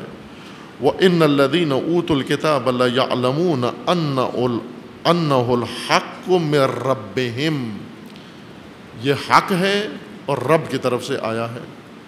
حق کیوں ہے؟ چونکہ رب کی طرف سے آیا ہے۔ اس کے لیے مزید کسی گواہی کی یا دلیل کی ضرورت نہیں ہے، چونکہ حق وہ ہے جو حق کی طرف سے آئے۔ اللہ حق ہے، حق کی طرف سے حکم آیا ہے قبلہ بدلنے کا، پس یہ حق ہے۔ اب اس کے بعد اگر کسی نے قبلہ کی طرف رخ کرنے کا حکم آنے کے بعد کسی نے کوئی بات کی، وہ باطل ہے، چونکہ حق فقط وہ ہے جو رب کی طرف سے آیا ہے۔ وَمَا اللَّهُ بِغَافِلٍ عَمَّا يَعْمَلُونَ، آیا 147 سورہ مبارکہ بقرہ میں ہے۔ الَّذِينَ آتَيْنَاهُمُ الْكِتَابَ يَعْرِفُونَهُ كَمَا يَعْرِفُونَ أَبْنَاءَهُمْ، اہل کتاب رسول اللہ کو ایسے ہی جانتے تھے جیسے اپنے بچوں کو جانتے تھے، اپنی اولاد کو سب صحیح جانتے ہیں۔ دوسرے لوگ پھر کبھی غلط فہمی کا شکار ہو جاتے ہیں، لیکن ماں باپ اپنے بچوں کے بارے میں ہرگز غلط فہمی کا شکار نہیں ہوتے۔ سب سے دقیق پہچان ماں باپ کو اپنے بچوں کی ہوتی ہے۔ بنی اسرائیل اس طرح رسول اللہ سے آگاہ تھے، ان کی نبوت سے، جس طرح اپنے بچوں سے آشنا تھے۔ وَأَنَّ فَرِيقًا مِّنْهُمْ لَيَكْتُمُونَ الْحَقَّ، اس پہچان کے بعد حق کو، یہ حق تھا کہ یہ نبی ہیں، رسول ہیں، رہبر ہیں اللہ کی جانب سے، اور بنی اسرائیل جانتے تھے، پھر بھی کتمان کرتے تھے، حق چھپاتے تھے کہ یہ بات اہل کتاب کو، یہود و نصارہ کو نہ پتہ چلے کہ یہ واقعاً نبی ہیں، چھپاتے تھے، چونکہ ان کے مفادات خطرے میں پڑتے تھے۔ رسول اللہ کے نبی ہونے سے علماء بنی اسرائیل کے مفادات خطرے میں پڑتے تھے، اور جس کے مفادات کو خطرہ ہو حق بیان کرنے سے، وہ کبھی حق بیان نہیں کرتا۔ مثلا اگر کوئی شخص حق بیان کرے، حق بات کہنے سے یہ پلاٹ اس کے ہاتھ سے نکل جاتا ہے، حق بیان کرنے سے یہ گھر اس کو دینا پڑتا ہے، حق بیان کرنے سے یہ کھیت اس کے ہاتھ سے نکل کے کسی اور کی طرف چلا جائے گا، اور ایسا انسان تو کبھی بھی حق نہیں بیان کرے گا۔ کیوں اپنا پلاٹ ضائع کرے، کیوں اپنا کھیت ضائع کرے جس پہ قبضہ ہے اور سب سمجھ رہے ہیں اس کا ہے، یہ کبھی بھی حق نہیں بیان کرے گا۔ اس طرح وہ لوگ جو دین سے کھاتے ہیں، کماتے ہیں، یہ کبھی بھی حق بیان نہیں کرتے، چونکہ اگر حق بیان کریں گے ان کی فیسیں بند ہو جائیں گی، ان کا مقام ختم ہو جائے گا، ان کی اتھارٹی ختم ہو جائے گی، ان کی حیثیت ختم ہو جائے گی، اس لیے یہ چھپاتے تھے حق کو۔ لَيَكْتُمُونَ الْحَقَّ وَهُمْ يَعْلَمُونَ، جانتے تھے اور حق کو چھپاتے تھے۔ الحق من ربک فلا تکونن من الممترین، یہ آیت ہمارے باس کے لیے دلیل ہے۔ الحق من ربک، حق کیا ہے؟ جو رب کی طرف سے ہے۔ حق وہ جو حق کی طرف سے ہے، جو خدا نے فرمایا ہے حق ہے، لیکن جو اللہ کی طرف سے نہیں آیا، اللہ نے اس کا فرمان نہیں دیا اور خود لوگوں نے جھاگ بنا لی ہے، یہ حق نہیں ہے۔ بس پہلے یہ تصدیق کرو کہ یہ اللہ نے فرمایا یا نہیں۔ کوئی بھی ہمیں کوئی بات کہے تو آپ پہلے یہ پوچھو بھائی قرآن کا حوالہ، کوئی آیت، نبی کا قول، رسول اللہ کا فرمان، ائمہ اطہار کا فرمان، نہ کہ میں اپنی طرف سے کہہ رہا ہوں، میں اپنی عقیدت سے کہہ رہا ہوں، میرا دل یہ کہتا ہے، وہ غلط ہے، یہ جاگ بنا رہا ہے۔ حق کے اندر مدانی چلا کے، جاگ بنا کے لوگوں کو جاگ دینا چاہتا ہے، یہ جاگ بیچنا چاہتا ہے لوگوں کو۔ دیکھیں نا مدانی چلاتے ہیں، دیکھیے کبھی مدانی کیسی ہوتی ہے، ٹانگے کی طرح، مدانی کیسے ہوتی ہے؟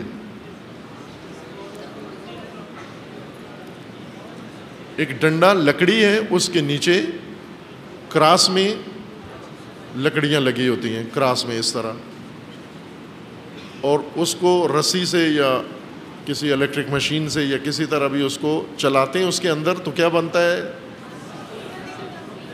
نہیں، جاگ بنتی ہے، لسی نہیں بنتی۔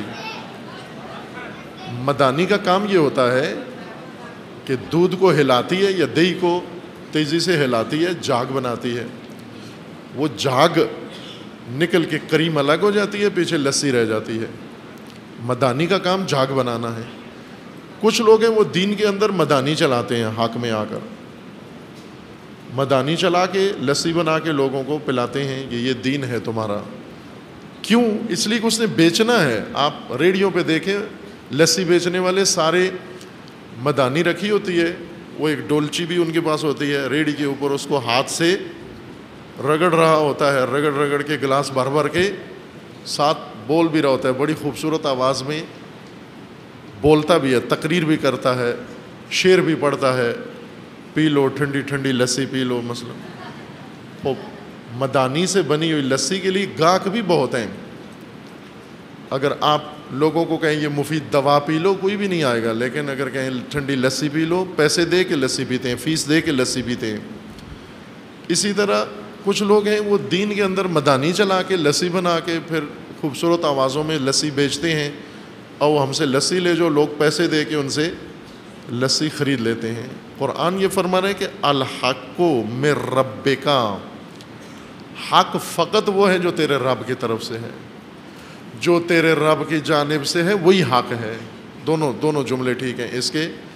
حق وہ ہے، الحق من ربک، حق فقط وہ ہے جو تیرے رب کی طرف سے ہے، جو تیرے رب کی طرف سے ہے وہی حق ہے، اس کے علاوہ کوئی حق نہیں ہے۔ تو پہلے تصدیق مانگو آپ، میرے رب کی طرف سے ہے یا نہیں ہے۔ اگر رب کی جانب سے کہاں ہے؟ کہاں یہ گواہی کہاں ہے؟ آیت کہاں ہے؟ روایت کہاں ہے؟ حدیث صحیح و سند کہاں ہے؟ قول رسول اللہ کہاں ہے؟ قول امام کہاں ہے؟ وہ یہ کہ نا مجھے خواب آئی ہے، میں نے خواب میں دیکھا ہے، یہ مدانی والا ہے، لسی ہے یہ۔ اگر وہ یہ کہ میرا دل یہ کہتا ہے نا، دل مدانی چلا رہے ہو آپ اگر وہ یہ کہے کہ میرا عقیدہ یہ کہتا ہے، یہ غلط بات کر رہا ہے، جس کے اوپر کوئی دلیل موجود نہ ہو۔ آیا 149 میں، آیا 148 میں یہی مضمون جاری ہے، الحق من ربک فلا تکونن من الممترین۔ شک میں مت پڑو، حق تمہارے رب کی طرف سے ہے، اور حق میں کبھی شک مت کرو۔ وَلِكُلٍّ وِجْهَةٌ هُوَ مُوَلِّيهَا فَاسْتَبِقُوا الْخَيْرَاتِ أَيْنَمَا تَكُونُوا يَأْتِ بِكُمُ اللَّهُ جَمِيعًا۔ لِكُلٍّ وِجْهَةٌ، ہر ایک کا ایک وجہ ہے، ہر ایک کی ایک جہت ہے، ہر انسان کے لیے ایک جہت ہے، یا ہر شے کی ایک جہت ہے۔ هُوَ مُوَلِّيهَا، اور اس جہت کی جانب رخ موڑنے والی ذات خدا ہے۔ اگر آپ چاہتے ہیں اپنی اصلی جہت کی طرف آپ کا رخ مڑ جائے، جہت الہی وجہ اللہ کی طرف آپ کا رخ مڑ جائے، یہ رخ اللہ نے موڑنا ہے تمہارا۔ هُوَ مُوَلِّيهَا فَاسْتَبِقُوا الْخَيْرَاتِ، سبقت لو، خیر کے میدان میں سبقت لو۔ ہماری پرورش یہ ہوئی ہے کہ خیر کے میدان میں سب سے پیچھے چھپ جاؤ، غائب ہو جاؤ، ڈھونڈنے سے بھی نہ ملو۔ جب خیر کا میدان آئے آپ نظر نہ ہو۔ اگر آپ کہیں پکڑے بھی جاؤ، زبردستی آپ کو کھڑا بھی کر دیا جائے، تو سب سے آخر میں کھڑے ہونا کہ وہیں سے واپس آ جاؤ۔ قرآن الٹ کہہ رہا ہے۔ آبائی مذہب جاگ جو ہمیں بتائی گئی ہے، اس میں یہ ہے کہ جتنا ممکن ہو سکتا ہے کار خیر میں پیچھے پیچھے رہو، غیر حاضر رہو، میدان میں مت آؤ۔ آپ دوسرے میدانوں کے لیے ہو، لہو کے لیے اور لابھ کے لیے ہو، خیر کے لیے اللہ نے اور بہت بنائے، آپ نہیں ہو۔ یہ ہماری آبائی تہذیب اور جاگ نے ہمیں تعلیم دی، مذہب سکھایا۔ ماں باپ بھی یہی کہتے ہیں، پیچھے رہنا، وہاں کالج میں جب جاؤ گے پیچھے پیچھے رہنا، وہاں یہ نہیں کہ مذہبی کاموں میں لگ جاؤ، ریلیوں میں شریک ہو جاؤ، فلاں کرو، زندہ باد مرد آباد کرو، نہ، پیچھے پیچھے رہو، بس کلاس میں بھی سب سے پیچھے بیٹھو۔ اور ہر کام میں پیچھے پیچھے. یہ ہمارے ماں باپ ہیں جو بچوں کے اندر بزدلی ڈالتے ہیں، چونکہ وہ پیچھے رہنے میں سمجھتے ہیں میرا بچہ محفوظ رہے گا، آگے رہنے میں کہیں مشکل نہ ہو جائے. قرآن اس کے برعکس حکم دے رہا ہے، فاستبقوا، سبقت لو، آگے بڑھو، مسابقہ کرو، یعنی دوسروں کو پیچھے چھوڑو اور آگے نکلو خیر کے میدان میں. اگر کوئی آگے نکلنا چاہتا ہے اس کو بھی پیچھے چھوڑو، آپ اس سے بھی آگے نکلو. آپ فاستبقوا الخیرات اینما تکونوا یأتی بکم اللہ جمیعا، تم جہاں کہیں ہوگے خدا تمہیں لے آئے گا. ان اللہ علی کل شیء قدیر. ومن حیث خرجت فول وجہک شطر المسجد الحرام، اسی قبلہ کی طرف اشارہ ہے کہ جہاں بھی کھڑے ہو آپ مسجد الحرام کی طرف رخ کرو بندگی میں، عبادت میں. وَإِنَّهُ لَلْحَقُّ مِن رَبِّكَ، اور یہ حق ہے تمہارے رب کی جانب سے. وَمَا اللَّهُ بِغَافِلٍ عَمَّا تَعْمَلُونَ. آیا 176 میں سورہ مبارکہ بقرہ میں ذَلِكَ بِأَنَّ اللَّهَ نَزَّلَ الْكِتَابَ بِالْحَقِّ، خدا نے آپ پر کتاب اتاری ہے، قرآن اتارا ہے بالحق، حق کے ساتھ اتارا ہے، حق کے طور پر اتارا ہے. بالحق یعنی حق کی خصوصیت کے ساتھ اتارا ہے، حق کا لباس پہنا کر اس کتاب کو اتارا ہے، حق کے وصف کے ساتھ اس کو اتارا ہے، اور حق کے طور پر اس کو اتارا ہے. یہ منبع حق ہے، یہ کتاب حق ہے تمہارے لیے. یہ میزان ہے، حق کا میزان. قرآن یہ بتا رہا ہے کہ جو اللہ کی طرف سے نازل ہوا ہے، قرآن خدا نے اتارا ہے، بس قرآن حق ہے تمہارے لیے. حق اگر تلاش کر رہے ہیں تو یہیں سے ملے گا، اس کے علاوہ کہیں بھی حق کی امید نہ رکھیں. ذالک بأن اللہ نزل الکتاب بالحق وإن الذین اختلفوا فی الکتاب لفی شقاق بعید، اور اس حق میں جو اختلاف رکھتے ہیں وہ گمراہی میں بہت دور تک جائیں گے، دور تک گمراہی میں، جہاں سے واپسی کا ان کا کوئی امکان موجود نہیں ہے. اتنی دور گمراہی میں نکل جائیں گے جیسے کچھ لوگ گم ہو کر بہت دور نکل جاتے ہیں، اتنے دور چلے جاتے ہیں کہ ان کی واپسی کا کوئی امکان نہیں رہتا پیچھے. سورہ بقرہ میں آیا 213 میں بھی حق کا یہی منبع ذکر کیا گیا ہے. آیا 213 سورہ مبارکہ بقرہ میں ہے. کان الناس امتاً واحدہ، لوگ ایک امت تھے. توجہ کریں، یہ بہت اہم آیت ہے. اب ہم اپنی موجودہ حالت دیکھیں کیا ہے اور کیسے بنی اور کیوں بنی ہے، کس نے بنائی ہے. اس وقت امت نہیں ہے ہم، پہلے لوگ سارے ایک امت تھے، امت واحدہ. بعض روایات میں ہے کہ حضرت نوح علیہ السلام سے پہلے کی یہ بات ہے، حضرت نوح علیہ السلام سے پہلے تک لوگ ایک امت تھے، امت واحدہ تھے. اختلاف نہیں تھا، کوئی فرقہ نہیں تھا، کوئی الگ مسلک نہیں تھا، دو راستے نہیں تھے، دو رائیں نہیں تھیں، دو قومیں نہیں تھیں، سب کے سب امت واحدہ. تمام بشر جو حضرت نوح سے پہلے زمین پر آباد تھے، یہ سارے امت واحدہ. یہ تاریخ ہے جو قرآن ذکر فرما رہا ہے کہ تم امت واحدہ تھے، سارے ناس. پھر کیا ہوا؟ سورہ یونس میں ہے کہ ان کے اندر اختلاف پیدا ہوا، وہاں بھی یہی آیت ہے. سورہ مبارکہ یونس میں ہے کہ وما کان الناس الا امۃ واحدہ فاختلفوا، یہ امت واحدہ تھے اور ان میں اختلاف پیدا ہو گیا.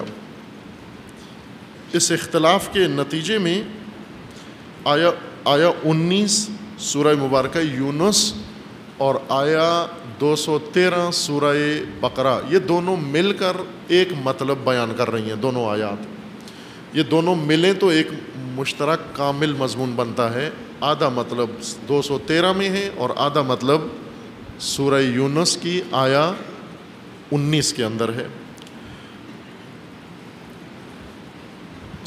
آیا 213 میں ہے کہ کان الناس امۃ واحدہ فبعث اللہ النبیین مبشرین و منذرین، لوگ امت واحدہ تھے، پس خدا نے ان کے اندر نبی بھیجے مبشر اور منذر بنا کر، انذار کے لیے و ابشار کے لیے اللہ نے انبیاء بھیجے۔ یہ سورہ بقرہ میں ہے۔ لوگ ایک امت تھے، پس خدا نے نبی بھیجے۔ وہ ایک امت تھے تو نبیوں نے کیا کیا آ کر امت واحدہ میں؟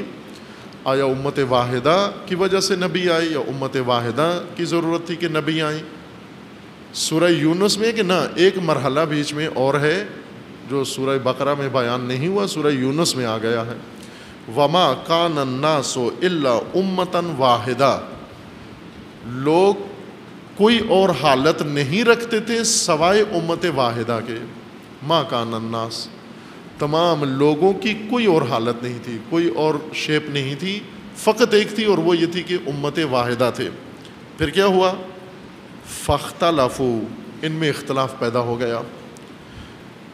جب اختلاف پیدا ہوا پھر خدا نے نبی بھیجے، فبعث اللہ النبیین مبشرین و منذرین۔ سورہ یونس میں ہے ولولا کلمۃ سبقت من ربک لقضی بینہم فیما فیہ یختلفون، اگر خدا کی طرف سے وہ کلمات و ہدایت نہ آتی جو اس اختلاف کے اندر ان کی ہدایت کرتے، یہ تباہی کی طرف چل پڑے تھے اختلاف کے بعد۔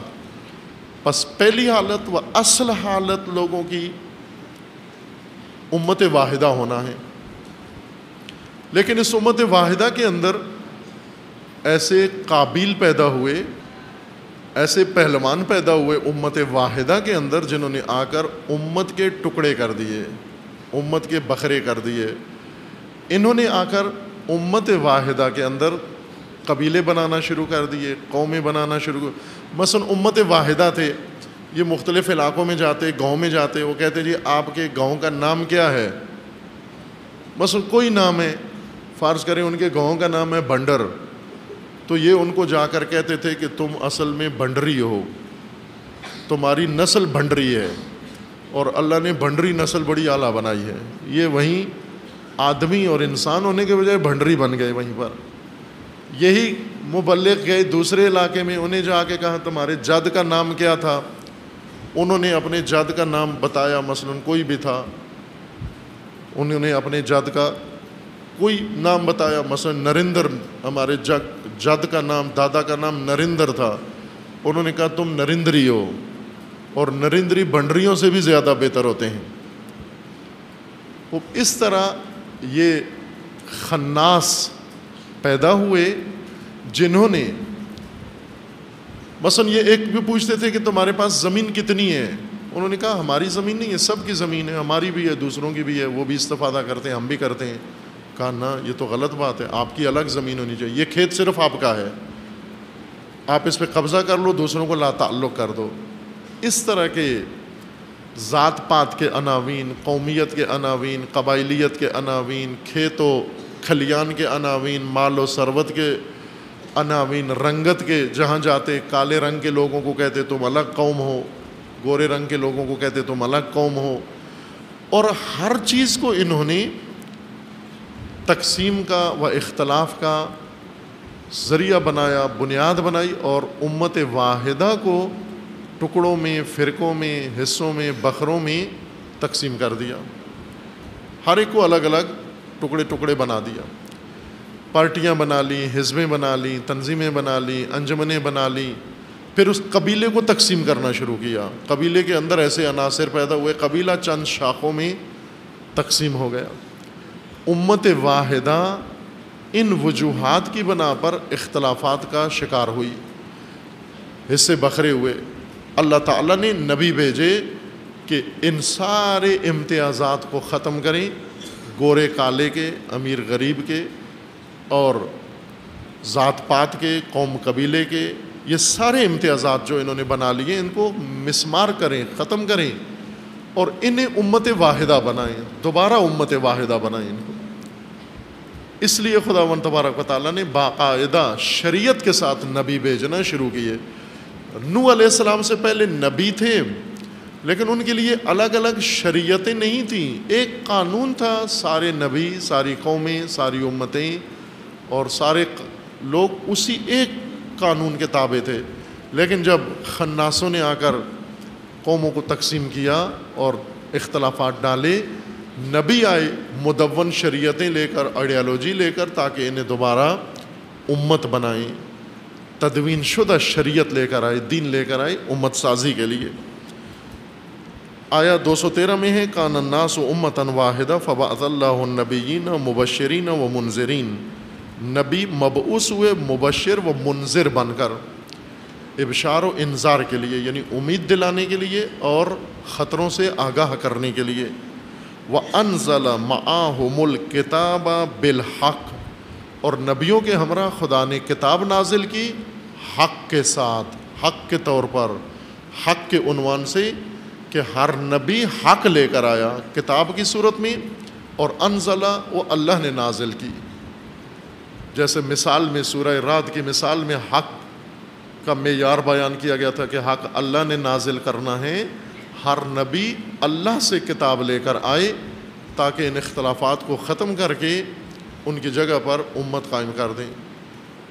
آج آپ دیکھیں کہ قرآن فرما رہا ہے کہ لوگ امت واحدہ تھے، اختلاف پیدا ہوا، نبی آئے کہ اختلافات دور ہو کے امت واحدہ بن جائیں، اور نبی کے پیروکاروں کو دیکھیں وہ کیا بن رہے ہیں، امت واحدہ کے بجائے جتنا ممکن ہے گروپ بناتے ہیں، جتنا ممکن ہے ٹولے بناتے ہیں، جتنا ممکن ہے امت کے مقابلے میں امت کو کاٹنے کا ہر کام کرتے ہیں، جھجکتے نہیں ہیں ذرا برابر، اور قربتاً اللہ کرتے ہیں، للہ فی اللہ فی سبیل اللہ کرتے ہیں۔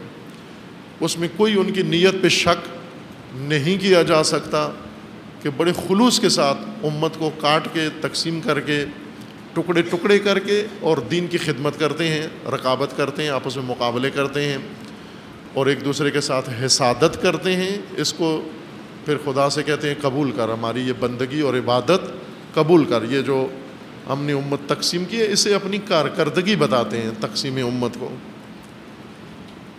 پس حق اللہ نے ہر نبی کو کتاب دے کر بھیجا جو حق ہے، کیا کرے اس حق کے ذریعے؟ لِيَحْكُمَ بِهِ فِي النَّاسِ، تاکہ اس حق کے ذریعے نبی لوگوں پر حکومت کرے، آ کر فیصلے کرے، لوگوں کے حکم کرے نبی آ کر۔ حکومت کے لیے حق دیا خداوند تبارک و تعالیٰ نے، یہ حق مزاروں کے لیے نہیں دیا، غاروں کے لیے نہیں دیا، چلوں کے لیے نہیں دیا، ورد کے لیے نہیں دیا، یہ حق دیا ہے۔ اور نبی تسبیح لے کے ایک کمرے میں بیٹھ جائے خانقاہ بنا کے اور حق ہو کرتا رہے، اور جو آئے آدمی جیسا بھی آئے اس کے سر پہ ہاتھ پھیر دے اور اسے کہے تجھے شفا مل گئی، تیری مشکل حل ہو گئی، تیرا پرابلم ختم ہو گیا۔ یہ حق کا استعمال نہیں ہے۔ حق حکومت کے لیے ہے، حق فیصلوں کے لیے ہے، حق حکمرانی کے لیے ہے، حق نظام کے طور پر دیا ہے لِيَحْكُمَ بِهِ فِي النَّاسِ، تاکہ لوگوں کے اندر حکم کرو، حکومت کرو و نظام قائم کرو۔ فِيمَا اخْتَلَفُوا فِيهِ، جن امور میں ان میں اختلاف ہے، وَمَا اخْتَلَفَ فِيهِ إِلَّا الَّذِينَ أُوتُوهُ مِن بَعْدِ مَا جَاءَتْهُمُ الْبَيِّنَاتُ بَغْيًا بَيْنَهُمْ، جو لوگ امت کے اندر اختلاف ڈالتے ہیں، کیوں ڈالتے ہیں؟ بغاوت کے طور پر، گمراہی کی وجہ سے، نافہمی کی وجہ سے۔ فَهَدَى اللَّهُ الَّذِينَ آمَنُوا، اس ماجرا میں، اس گیرودار میں خداوند تبارک و تعالی جو ایمان والے مومن ہیں، ان اختلافات میں خدا ان کی رہنمائی کر دیتا ہے، انہیں امت کا راستہ بتا دیتا ہے، انہیں حق کا راستہ بتا دیتا ہے۔ من الحق بإذنہ واللہ لا یہدی من یشاء واللہ یہدی من یشاء الی صراط مستقیم، اور خدا جسے چاہتا ہے صراط مستقیم کی ہدایت کر دیتا ہے۔ پس اس آیت کے اندر وضاحت ہے کہ اللہ نے ہر نبی کو کتاب دی حق کے ساتھ۔ حق وہ ہے جو اللہ کی طرف سے آیا ہے۔ اس حق کے آنے کے بعد لوگوں نے اس میں مدانیاں چلا کے جاگ بنانا شروع کر دی، اور جاگ کو حق کے ساتھ مخلوط کر کے، قرآن کے ساتھ، دین کے ساتھ آلودہ کر کے لسی بنا کے پھر پلانا شروع کر دیا، کہا یہ سارا دین ہے۔ کیوں دین ہے؟ کہتے ہیں یہ بھی سفید ہے، سفیدی ہونا اس کی دلیل ہے سب سے بڑی کہ یہ سفید ہے، اس وجہ سے یہ بھی حق ہے، یہ بھی دین ہے۔ یہ آیا 252 میں سورہ مبارکہ بقرہ میں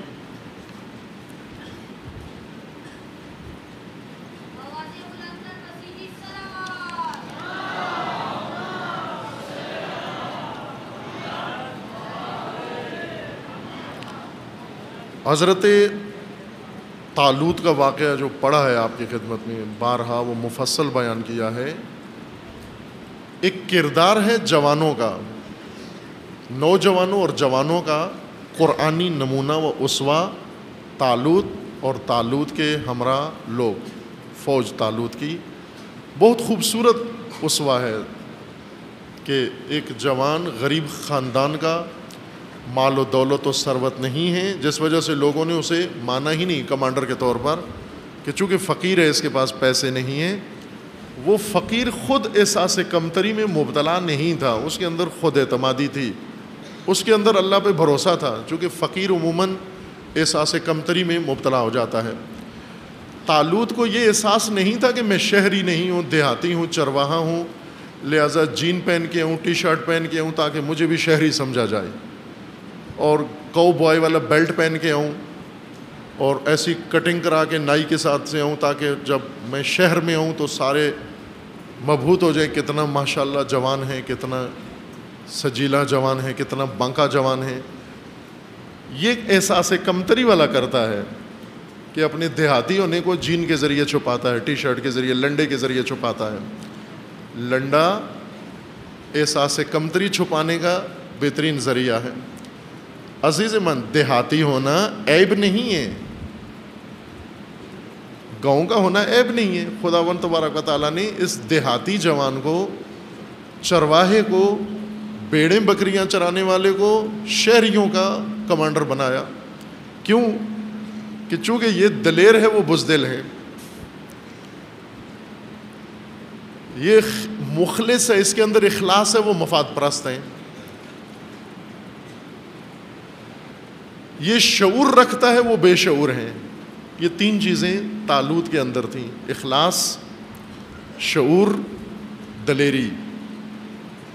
درین الدہا اسی طرح آیا، اسی پھٹے پرانے لباس میں، بکریاں وہیں پہاڑ پہ چھوڑیں۔ جب نبی نے کہا کہ اللہ نے تجھے کمانڈر بنا دیا ہے، تو بکریاں وہیں لوگوں کے حوالے کر کے اور باقی اپنے دوسرے دوستوں کو جمع کر کے گروپ بنایا کہ چلے ملک آزاد کراتے ہیں، قوم آزاد کراتے ہیں، قدس آزاد کراتے ہیں۔ چونکہ بات اسی قدس کی تھی، یہی قبضے میں تھا، قدس، یہی بیت المقدس۔ اس وقت بنی اسرائیل اس میں آباد تھے، ان کو نکال دیا گیا اور جالوت نے قبضہ کر لیا۔ اسی کی آزادی کی داستان ہے اتفاقاً، یہ ماجرا جو قرآن نے ذکر کیا ہے۔ تو آخر قدس کس نے آزاد کرایا؟ طالوت نے، ایک دیہاتی چرواہے نے۔ اور اکیڈمیوں سے فارغ التحصیل وہ کہتے رہے کہ ہمیں بنانا چاہیے تھا، ہماری اللہ نے جین کو دیکھا ہی نہیں، اتنی پتلون بنائی ہم نے مہنگی، اس کو اللہ نے دیکھا ہی نہیں، ہماری کٹ نہیں دیکھی خدا نے، کیسی کلغی بنائی ہے ہم نے ایسے۔ وہ یہ کہتے تھے کہ نحن احق کو منہ، ہم زیادہ سزاوار ہیں، ہم زیادہ حقدار ہیں، ہمیں بنانا چاہیے تھا۔ ڈگری ہمارے پاس ہے، پیسہ ہمارے پاس ہے، گاڑی ہمارے پاس ہے، آخر کمانڈر کے پاس گاڑی ہونی چاہیے، پٹرول کے پیسے ہونے چاہیے، موٹر سائیکل اس کے پاس ہائی فائی موٹر سائیکل ہونی چاہیے 900 سی سی کی، تاکہ قدس آزاد کرا سکے۔ نہ، یہ جوان صرف ویلنگ کر سکتا ہے، یہ جوان صرف آوارہ گردی کر سکتا ہے۔ آخر کار قدس کسی دیہاتی نے آزاد کرانا ہے، کسی طالوت نے آزاد کرانا ہے، کسی پا برہنہ نے آزاد کرانا ہے، کسی سربرہنہ نے آزاد کرانا ہے، جس کے پاس اتنے پیسے نہیں کہ جوتا پہن سکے۔ کسی نوجوان نے قدس آزاد کرانا ہے، کسی داؤد نے جا کر جالوت کی کنپٹی پہ غلیل کا پتھر مار کے اس کو ہلاک کرنا ہے، اور ڈگریوں والے دیکھتے رہ جائیں گے وہاں پر۔ اس ماجرا کے آخر میں جب یہ داستان بیان کی گئی، آخر میں اللہ تعالیٰ نے آیا 252 میں سورہ بقرہ میں فرمایا ہے، رسول اللہ کو فرما رہے ہیں، تلک آیات اللہ، اے رسول یہ اللہ کی آیات ہیں، نشانیاں ہیں، نتلوہا علیکا بالحق، ہم نے یہ سب آپ پر تلاوت کی ہیں حق کے طور پر. یہ حق ہے، یہ حق ہے. آپ اصحاب کاف، ایک جوان گروہ اصحاب کاف ہیں کہ زہرن کارگاہ سے پہلے بیان کیا اصحاب کاف کا ماجرا عزیزوں کے سامنے. آپ نہیں آئے تھے اس وقت، یا آپ کی موجودگی میں بیان کیا؟ بھلے آپ اس وقت کاف میں تھے، اصحاب کاف کا واقعہ یہاں بیان کیا. یہ بھی جوان تھے اور بہت ہی عزیز جوان. 7 آدمی تھے، یہ 6، اور انہوں نے طاغوت کے خلاف، دقیانوس ان کے زمانے کا طاغوت تھا اور بہت ہی سرکش و ظالم، ان جوانوں نے اس کے خلاف بغاوت کی. یہ خدا پرست جوان تھے، توحیدی جوان تھے. 7 پوری مملکت میں 7 آدمی. ابھی توجہ کریں، ہم شیعہ پاکستان کے اندر بعض لوگ ہمیں کہتے ہیں تھوڑے ہیں، کم ہیں، ادھر سے کہتے ہیں 5 کروڑ ہیں. 5 کروڑ تھوڑے ہیں. علی علیہ السلام کی فوج عجیب ہے. علی علیہ السلام نے ایک چوکی بنائی تھی شام کے بارڈر پر، ظاہراً مصر کے قریب کہیں بنائی تھی. شام کا وہ بارڈر جو مصر کے ساتھ لگتا تھا، چوکی بنائی فوجی حفاظت کے لیے. شامی دستے نے، سرغنوں نے حملہ کیا چوکی کے اوپر. امیر المومنین نے جو بندے رکھے ہوئے تھے یہ سارے بھاگ کے آ گئے کوفہ امیر المومنین کے پاس. مصر سے یا اسی دور کسی علاقے سے، اب میرے ذہن میں نہیں، لیکن کافی دور علاقہ تھا. یہ سب بھاگ کے آ گئے، 100 کے قریب آدمی تھا. جب یہ امیر المومنین کے پاس پہنچے، سانس پھولا ہوا سب کا، ہوائیاں اڑی ہوئی سب کی، تو حضرت نے پوچھا کیا ہوا؟ کہا چوکی پہ حملہ ہو گیا. کہا پھر کیا ہوا؟ کہا کہ انہوں نے لوٹ مار کی، عورتوں کے زیورات اتار کے لے گئے، یہودی عورت کے پاؤں سے پازیب لے گئے، ایک اور عورت سے یہ مثلا چھین کے لے گئے، گھروں میں ڈاکہ ڈالا. تو حضرت نے فرمایا تھے کتنے؟ کہتے ہیں 5. حضرت 5 تھے، 5. آپ کتنے تھے؟ حضرت نے کہا آپ کتنے؟ کہا ہم صرف 100 آدمی تھے. کہا پھر کیا ہوا؟ کہا وہ اتنے زبردست حملہ کیا، جنگجو تھے، انہوں نے، ہمیں سمجھ نہیں آئی حملہ کیسے کیا انہوں نے، آن کی آن میں. تو حضرت نے کہا کہ جب وہ واپس گئے تو ان میں سے کوئی زخمی ہوا؟ کہا نہیں، زخمی نہیں ہوا، سارے صحیح و سالم تھے. کہا تم میں سے کوئی زخمی ہوا؟ کہا نہیں، ہم میں سے بھی کوئی زخمی نہیں ہوا، صرف دوڑنے کی وجہ سے پاؤں پہ چھالے پڑ گئے ہیں، تھکن ہو رہی ہے چونکہ دوڑ کے بہت آئے ہیں. اب یہ امیر المومنین کی فوجی چوکی تھی جس پر حضرت نے فورس مقرر کی. 100 آدمی 5 آدمیوں کے حملے سے بھاگ گئے اور کہتے تھے وہ 5 تھے حضرت، 5 پورے 5 تھے وہ، اور ہم فقط 100 تھے. اس طرح کی فوج تو الٹا کوفہ بھی دشمن کے سپرد کر دیتی ہے، پایا تخت بھی اپنا دشمن کے حوالے کر دیتی ہے. اس طرح کی فوج. اصحاب کاف 7 یا 6 جوان تھے. قرآن نے یہ کہا یا 6 تھے یا 7، عدد کسی کو معلوم نہیں. قرآن نے کہا اس باس میں ہی نہ پڑھو 6 تھے یا 7 تھے، لیکن اتنے ہی تھے. اور انہوں نے پوری مملکت و نظریے اور آئیڈیالوجی اور دقیانوس اور اس طاغوت کے خلاف قیام کیا، توحیدی دین کے اوپر. انہوں نے ان کا قتل عام شروع کیا، پیچھا کیا، لوگ ڈر گئے، خوفزدہ ہو گئے، چھپ گئے. آخر میں یہ جوان تنہا رہ گئے، باقی سب ان کو چھوڑ گئے.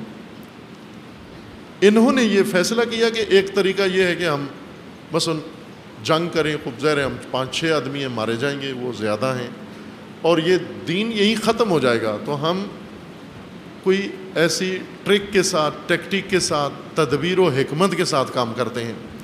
کیا کام کرتے ہیں کہ ہمیں انہوں نے پہچان لیا ہے، اب انڈر گراؤنڈ جاتے ہیں. آن دا گراؤنڈ کام کرنا مشکل ہو گیا ہمارے لیے، انڈر گراؤنڈ جاتے ہیں. اب ان کا ایک ساتھی چرواہا تھا، ان کا بھی ایک ساتھی بھیڑیں چراتا تھا، دیہاتی. اسے پتہ تھا، کہا کہ ادھر باہر پہاڑ پہ ایک غار ہے، اور میں جب بھی وہاں جاتا ہوں کوئی مشکل پیش آتی ہے تو میں بھیڑ بکریاں اسی غار میں لے جاتا ہوں، وہاں جا کے مخفی ہو جاتے ہیں اور وہاں انڈر گراؤنڈ تحریک چلاتے ہیں. یہ وہاں پہ گئے، خداوند نے ان کو غار کا منہ بند کر دیا اللہ نے، اور ایسے ہو گیا کہ گویا غار نہیں ہے یہاں پر کوئی، یا غار ہے بھی تو اندر انسان کے جانے کا راستہ بند ہو گیا، اس کے چٹان آ گئی دوائر۔ 300 سال یہ جوان وہاں رہے، کروٹیں بدلتے رہے۔ قرآن نے اسی حد تک ذکر کیا ہے کہ وہاں اللہ نے ان کو رزق پہنچایا، روشنی پہنچائی، ہوا پہنچائی، اور یہ 300 سال تک وہاں رہے اندر۔ 300 سال بعد باہر آئے اور آ کر شہر میں اپنا ساتھی بھیجا کہ جو کھانا خرید کے لو۔ یہ 300 سال پہلے کا سکہ نوٹ لے کر گئے کھانا خریدنے کے لیے۔ جب مارکیٹ میں گئے تو سکہ پیش کیا، انہوں نے کہا یہ کہاں سے لائے ہو؟ اس نے کہا خوب یہ سب کے پاس ہے یہ سکہ؟ انہوں نے کہا سب کے پاس تو نہیں ہے، یہ تو بہت اینٹیک سکہ ہے، 300 سال پہلے کا، صدیوں پرانا ہے۔ تو وہ حیران ہوا کہ پاگل ہو گئے ہو تم، صدیوں پرانا ہے، یہ میں ابھی لے کر آیا ہوں، تازہ نوٹ ہے یہ، تم کہہ رہے ہو 300 سال پرانا ہے۔ باہر کے انہوں نے پکڑ لیا، جہاں کھانا لینے گیا تھا اس دکاندار نے پکڑ لیا، اس لیے پکڑ لیا کہ اس کے پاس کوئی قدیمی خزانہ ہے اس بندے کے پاس، اور تشدد شروع کر دیا کہ بتاؤ وہ خزانہ کہاں ہے۔ تو آخرکار وہ پھنس گیا، اس نے دیکھا کہ اب کوئی چارہ نہیں ہے، میں بتاؤں ان کو کہ ہم کون ہیں۔ اس نے کہا بھائی یہ خزانہ نہیں ہے، یہ ہمارے پیسے ہیں، اور ہم اس طرح فلاں جوان ہیں، ہم جا کر اس غار میں پناہ لی ہم نے، اور میں اب بھوک لگی ہے، سو کے اٹھے ہیں، ابھی بھوک لگی ہے، کھانا لینے آیا ہوں۔ لوگ گئے وہاں، جا کر دیکھا تو پھر ایک انقلاب، ان جوانوں کو دیکھنے سے انقلاب برپا ہو گیا۔ سب نے کلمہ پڑھا، سب نے خدا کو مانا۔